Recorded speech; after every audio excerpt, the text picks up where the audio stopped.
1911 നിർമ്മിച്ച പാലം ആണ്. എക്സ്പയർ ഡേറ്റ് ഒക്കെ കഴിഞ്ഞിട്ടുണ്ട്.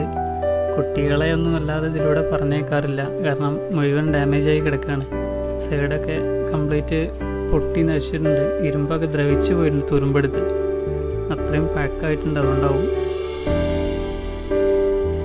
കാണാൻ നല്ല ഭംഗിയാണ്. ഇരുമ്പ് ഫുള്ള് സൈഡും അടിഭാഗമൊക്കെ ഫുള്ള് ഇരുമ്പാണ്.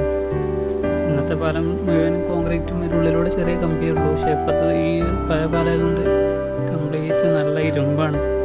അതുകൊണ്ട് തന്നെയാണ് ഇത്രയും വർഷം ഒരു പ്രശ്നമില്ലാതെ നിന്നത്. സൈഡ് ടാറിങ്ങുള്ള ഭാഗം മാത്രമാണ് അങ്ങനെ താന്ന് നശിച്ചു പോയിട്ടുള്ളത്. ബാക്കിയുള്ളതൊന്നും കുഴപ്പമില്ല. ഇനി എത്ര കാലം ഉണ്ടാവും എന്നൊന്നും ഒരു ഐഡിയ ഇല്ല. ഇത് പോയി കഴിഞ്ഞാൽ വളരെ ബുദ്ധിമുട്ടാണ്. കുറച്ച് ദൂരെ അപ്പുറത്തായിട്ടൊരു പാലമുള്ളൂ. അതിലൂടെ വേണം ടൗണിലേക്കൊക്കെ പോകാൻ.